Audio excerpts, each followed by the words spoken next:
Opa, olá, graça e paz. Estamos aqui para a nossa quarta lição do terceiro módulo do curso Vivendo pela Graça.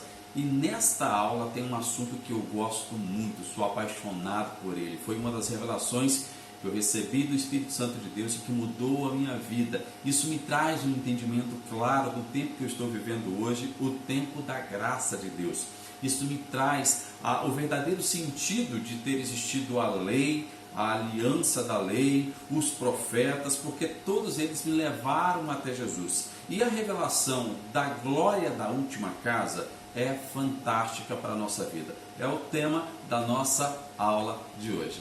Bom, então vamos compreender sobre essas casas e os seus edificadores, as glórias das casas. Bom, a primeira casa está relacionada ao templo construído por Salomão. Falamos na aula passada, ok? 2 Crônicas, capítulo 7, versículo 1 e 2. Tendo Salomão acabado de orar, desceu fogo do céu, consumiu o holocausto e os sacrifícios, e a glória do Senhor encheu a casa. Os sacerdotes não podiam entrar na casa do Senhor, porque a glória do Senhor tinha enchido a casa do Senhor. Foi no dia da inauguração do templo de Salomão. Foi o maior sacrifício que eu creio que a história do povo de Israel já teve e já viveu. Então, a glória do Senhor foi tamanha que os sacerdotes não conseguiam entrar dentro do templo. A glória da primeira casa, ok? Então é o seguinte, quem edificou foi Salomão, mas o início de toda essa história começou com Moisés e o tabernáculo, ok? O tabernáculo foi o primeiro, de certa forma, o primeiro templo, depois o templo gigante, megalomaníaco, vamos dizer assim, de Salomão. Ele quis fazer isso para Deus, ok? E Deus aceitou esse templo. Na inauguração, encheu-se todo aquele lugar da glória. Então, quem são os edificadores? Salomão e também Moisés levam o crédito para a edificação desse templo aí, ok? O profeta Ageu, no capítulo 2, versículo 9, fala da glória desta última casa, a glória da última casa. Gente, não é segunda casa, igual a musiquinha gospel ensinou para o pessoal, não, tá? A glória da segunda casa será maior que a primeira. Isso está errado, ok? É glória da última casa. Se tem segunda, pode ter terceira. Se tem última, é a última. Então é exatamente isso, é a última porque é eterna. Ageu capítulo 2, versículo 9. A glória desta última casa será maior que a primeira, diz o Senhor dos Exércitos, e neste lugar darei paz, diz o Senhor dos Exércitos. Lembra do nome de Salomão? O que significa Salomão? Príncipe de paz, Shalomon, no hebraico? Pois é, então Davi deu esse nome porque ele tinha recebido uma profecia da parte de Deus, dizendo que um descendente dele traria paz. Por isso que ele botou o nome de Salomão. Mas não se tratava de Salomão, se tratava de Jesus Cristo, príncipe da paz. E esta segunda casa, que a glória seria maior, traria um lugar de paz para toda a humanidade. O reino de Deus, a paz do reino de Deus, seria estabelecido para a humanidade, para aqueles que creem, ok? E quem edificou esta última casa, onde a sua glória é maior que a primeira? Foi o próprio Jesus Cristo. Esta casa chama-se graça. A primeira, lei. A segunda, graça. Estão entendendo? A primeira casa veio com a chegada da lei e a construção de uma casa segundo a lei. E a última casa veio através da graça com Jesus Cristo. João capítulo 2, versículo 19, Jesus ele declara isso em profecia. Derribarei este templo, já era a segunda edição, que agora não era mais o templo de Salomão, era o templo construído por Esdra, né? Em 3 dias o levantarei. O templo que Deus sempre quis habitar. A igreja, nós, eu, você, ok? Então, esta última casa teria uma glória gigantesca. Você consegue compreender o que você carrega dentro de você? Uma glória, uma presença viva de Deus continuamente. E de que forma que essa glória é vista hoje em nossas vidas? Através do Espírito Santo. O Espírito Santo é essa glória. Deus te encheu, te completou colocou novamente você no posicionamento que Ele queria, no lugar de filho. E como filho você tem o Espírito Santo, você tem a vida do Espírito Santo em você, ok? Então, nesse texto de derrubar o templo e edificar, Jesus está falando da conclusão da sua obra e, em seguida, a consolidação da igreja como casa de Deus. Não a igreja quatro paredes, mas a igreja pessoas, assim como eu e como você. Entendido? Então, não existe glória da segunda casa, é glória da última casa. E essa última casa é eu e você, hoje, permanecendo em Cristo Jesus. Ok? O legado da lei e os profetas, da primeira casa. Todas as profecias do período de lei ou antes da lei apontavam para Jesus Cristo como o reorganizador de todo o universo. Falando da lei, Moisés foi quem trouxe a origem da lei, foi o originador da velha aliança. Os profetas foram os propagadores, os pregadores desta lei. Com Moisés, a religião de Israel ganhou uma nova fase. Os profetas lutaram pelo estabelecimento e a manutenção desta fase da velha aliança, da lei de Moisés, para a qual olhavam como sendo coisa futura até a chegada do Messias, até a chegada de Jesus Cristo. Então, tanto lei quanto os profetas surgiram para testemunhar e preparar o caminho para Cristo. Lucas capítulo 16, versículo 16, palavras de Jesus Cristo. Até a chegada de João, a lei de Moisés e a mensagem dos profetas eram seus guias. Porém, as boas novas do reino de Deus, o Evangelho, estão sendo anunciadas e todos estão ansiosos para entrar. Aonde? No reino de Deus.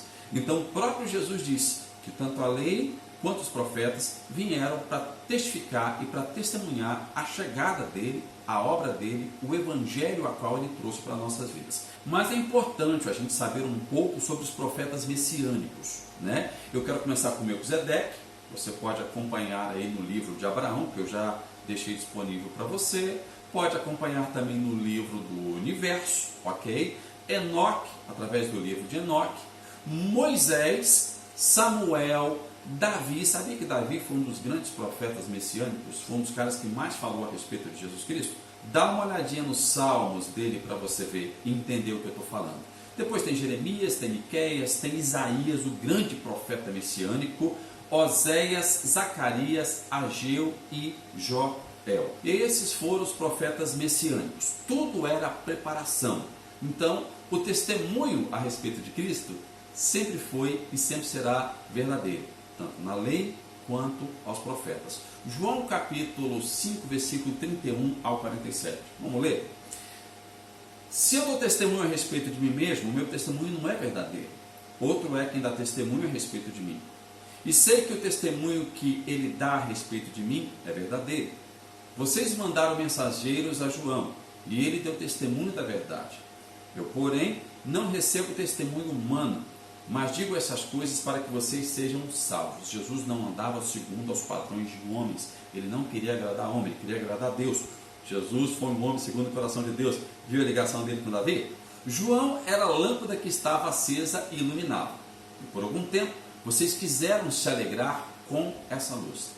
Mas eu tenho maior testemunho que o de João, porque as obras que o Pai me confiou para que eu as realizasse, essas que eu faço testemunham a respeito do que o Pai me enviou. O Pai que me enviou, esse mesmo é o que tem dado testemunho de mim. Vocês nunca ouviram a voz dele, nem viram a sua forma. Também não tem a palavra dele permanente em vós, porque não creram naquele que me enviou. Eu quero dar uma pausa aqui no texto para dizer o seguinte: qual foi o testemunho que João deu a respeito de Cristo? Ok? Eis o Cordeiro de Deus que tira o pecado do mundo. Eu vos batizo com água, mas aquele que vem após mim é muito mais poderoso. Ele vai batizar vocês com o Espírito Santo e também com fogo. Ok? A respeito do testemunho de Jesus e o que eles não ouviram a respeito de Jesus. Quando Jesus sai do seu batismo no Jordão, qual foi o testemunho que Deus deu a respeito dele? Este é o meu filho amado, em quem eu tenho muita alegria, em quem eu me comprazo, em quem eu me agrado. Ok? Vamos lá, continuando o texto. Vocês examinam as Escrituras, está falando da lei e dos profetas de Moisés, o Novo Testamento ainda não existia. porque julgam ter nelas a vida eterna, e são elas mesmas que testificam de mim. Contudo, vocês não querem vir a mim para ter essa vida, para ter a vida eterna. Eu não aceito glória que vem de pessoas. Mais uma vez, se colocando como Davi, ok? Homem segundo o coração de Deus. Sei, entretanto, que vocês não têm amor de Deus em vocês. Eu vim em nome do meu Pai, e vocês não me recebem. Se outro vier em seu próprio nome, vocês certamente receberão. Como pode crer vocês que aceitam a glória uns dos outros e não procuram a glória que vem do Deus único? Não pense que eu os acusarei diante do Pai. Quem acusa vocês é Moisés, porque a lei veio para acusar. A lei veio para mostrar o pecado do homem, em que puseram a sua esperança. Porque se vocês de fato crescem em Moisés, também creriam em mim, pois ele escreveu ao meu respeito. Jesus estava falando de quê? O que Moisés escreveu a respeito de Jesus? Deuteronômio capítulo 18, versículo 15. O Senhor, seu Deus, fará com que do meio de vocês, do meio de seus irmãos, se levante um profeta semelhante a mim. A ele vocês devem ouvir. Se, porém, não creem nos escritos dele, como crerão nas minhas palavras? Pega esse gancho aqui.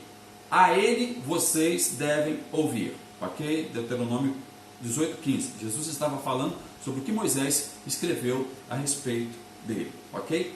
Guarde essa informação. A ele dai ouvidos. A ele ouvi. Esse homem semelhante a Moisés que Deus levantaria no meio do povo. Bom, eu quero falar agora sobre o testemunho do profeta dos profetas. Quem é esse cara, o profeta dos profetas? Elias. Sim, o profeta Elias. Eliahu no hebraico, que significa meu Deus é Yahvé.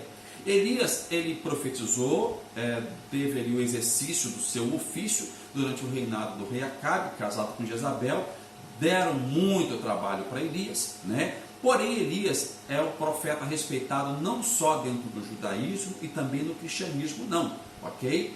Ele é respeitado pelas 3 maiores religiões ligadas a Abraão. Ele é respeitado e citado nas escrituras de 3 religiões, no judaísmo, no cristianismo e também no islamismo. As referências de Elias podem ser encontradas no Talmud, no Mishnah, no Velho, no Novo Testamento e também no Alcorão. Ou seja, são escrituras sagradas de 3 religiões, aí acho que são as 3 maiores religiões do mundo, né? Judaísmo, cristianismo e islamismo, né? Tem a referência de Elias e ele é respeitado nessas 3 religiões. O exercício de Elias foi marcado por defender o culto a Yahvé contra a veneração do deus cananita, né? Baal é uma sigla, são 4 príncipes das trevas, Beuzebu, Asmodeu, Astarote e Leviatã, né? Deus, através de Elias, ressuscitou mortos, bem parecido com Jesus também, né? Fez chover fogo do céu, com suas palavras ele promoveu seca e promoveu chuva na hora que ele quis, num tempo pré-determinado. Elias não passou pela morte, ele foi levado para o céu por um redemoinho, uma carruagem de fogo, acompanhado ali de cavalos em chamas, vamos dizer assim. Ok? Então ele foi um profeta de extrema relevância dentro do povo hebreu, dentro da religião judaica, dentro do cristianismo e também dentro do islamismo. E esse profeta testificou a respeito de Jesus. O grande testemunho, gente, está em Mateus capítulo 17, versículo de 1 a 8. Pega essa revelação pesada aí. Que testemunho é esse? Que grande testemunho é esse? Da lei e dos profetas, que testificaram a respeito de Cristo Jesus. Ok? Elias se manifestou juntamente com Moisés durante a transfiguração de Jesus no monte e testificou o ministério de Jesus como redentor do universo. Ok? Vamos ler o texto? Mateus capítulo 17, versículo de 1 ao 8. Eu vou estar sempre fazendo algumas interrupções na leitura do texto para estar trazendo aqui revelações para vocês, ok? 6 dias depois, Tomou Jesus consigo a Pedro e os irmãos Tiago e João e os levou em particular a um alto monte, ok? Não é porque eles eram mais santos, eles eram mais próximos que Jesus, mas Jesus levou eles em particular porque tem um significado. Tiago, João e Pedro têm um significado em toda essa história e daqui a pouquinho eu passo essa revelação para você. E foi transfigurado diante deles, o seu rosto resplandecia como o sol e as suas vestes tornaram-se brancas como a luz. Ok? A glória da última casa sendo manifestada em Cristo Jesus.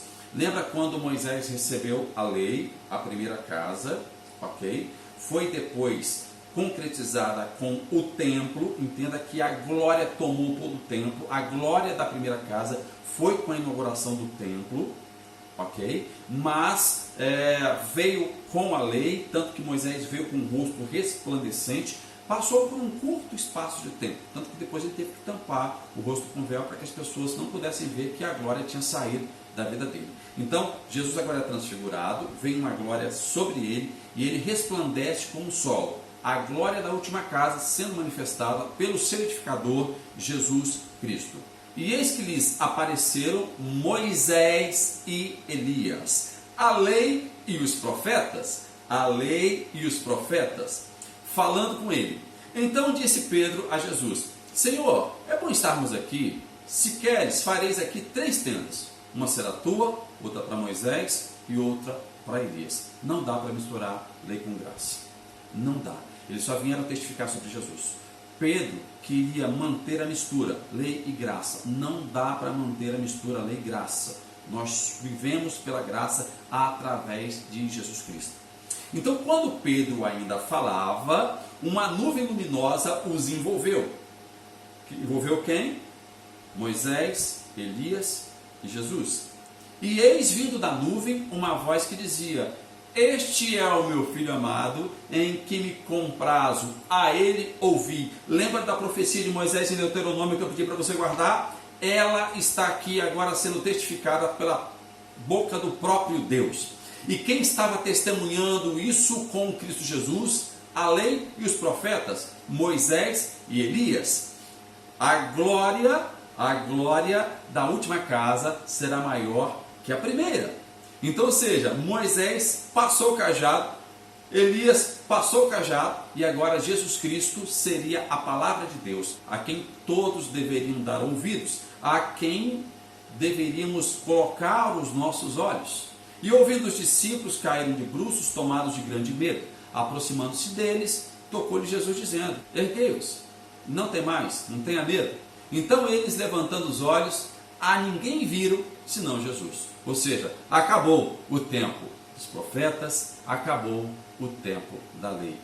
Eles cumpriram o propósito de testemunharem e testificarem a glória de Jesus Cristo, o propósito de Jesus Cristo, o ministério de Jesus Cristo. Agora, você deve estar curioso para saber por que Jesus chamou Pedro, Tiago e João. Ok?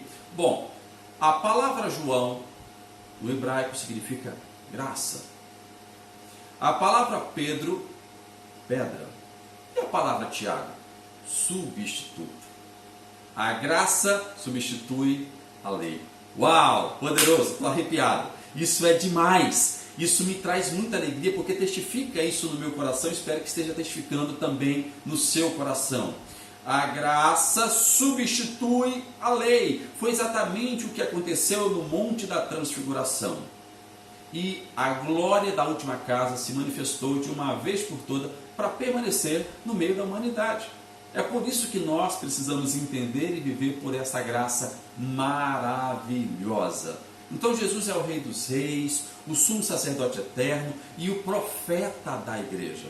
Dentro do módulo bônus eu coloquei um PDF com todas as referências de profecias a respeito de Cristo. Quem profetizou, onde encontrar, o texto da profecia e o seu cumprimento. Eu tenho certeza que isso também vai ser edificante para você.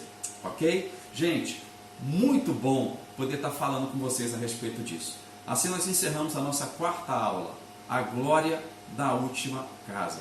E aguarde, que nós ainda temos mais 2 lições fantásticas para passar nesse módulo para você, que eu tenho certeza que vai ser muito edificante. Continue vivendo pela graça.